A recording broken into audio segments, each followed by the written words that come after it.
Hello বন্ধুরা, তোমরা সবাই কেমন আছো? আশা করি ভালো আছো। আজকে আমি মুসুর ডালের বড়া তরকারি রেসিপি বানাবো। দেখো, মশলা রেডি করে নিয়েছি। ডাল বাটার মধ্যে কালো জিরে, লবণ, হলুদ দিয়ে মেখে আমি অলরেডি বড়া বানানো শুরু করে দিয়েছি। বড়াগুলো আস্তে আস্তে উল্টে দিচ্ছি যাতে ভেঙে না যায়। বড়াগুলো হয়ে গেছে। আবার বড়াগুলো একটি পাত্রে আমি তুলে নেব। বড়া তুলে নেওয়া হয়ে গেছে। তেলের মধ্যে দিয়ে দিয়েছি একটু কালো জিরা, তেজপাতা, আর দিয়ে দেবো একটা শুকনো লঙ্কা। দিয়ে তেজপাতাগুলো আমি একটু খুন্তি দিয়ে তেলের মধ্যে নাড়িয়ে চাড়িয়ে নিলাম। দিয়ে দেবো এবার আমার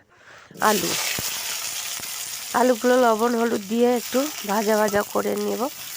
ভাজা ভাজা হয়ে গেছে। দিয়ে দিয়েছি আমি বেটে রাখা মশলা, আদা বাটা, পেঁয়াজ বাটা, রসুন বাটা, লঙ্কার গুঁড়ো ব্যবহার করি তাই লঙ্কার গুঁড়ো দিচ্ছি। দিয়ে আমি মশলাটা ভেজে নেব ভালো করে যাতে গন্ধ না বেরোয় কাঁচা মশলা। তা দিয়ে দিলাম এবার পরিমাণ মতো জল দিয়ে আলুগুলো আমি এবার ফুটিয়ে একটু গলিয়ে নেব। নিয়ে আলুগুলো গলে গেছে তাই দিয়ে দিয়েছি এবার বড়া ঢেলে দেওয়ার পরে হয়ে গেছে আমার তরকারি রেডি। আমি ঝোল রেখেছি কারণ তরকারি যখন ঠান্ডা হয়ে যাবে তখন বড়াগুলো ঝোল টেনে নেবে। গরম মশলা দিয়ে আমি তরকারিটা এবার নামিয়ে নিলাম। তা তরকারিটা কেমন হলো দেখতে? তা বন্ধুরা একটু কমেন্টে জানিও। টাটা, বাই বাই, দেখা যাবে পরের ভিডিও।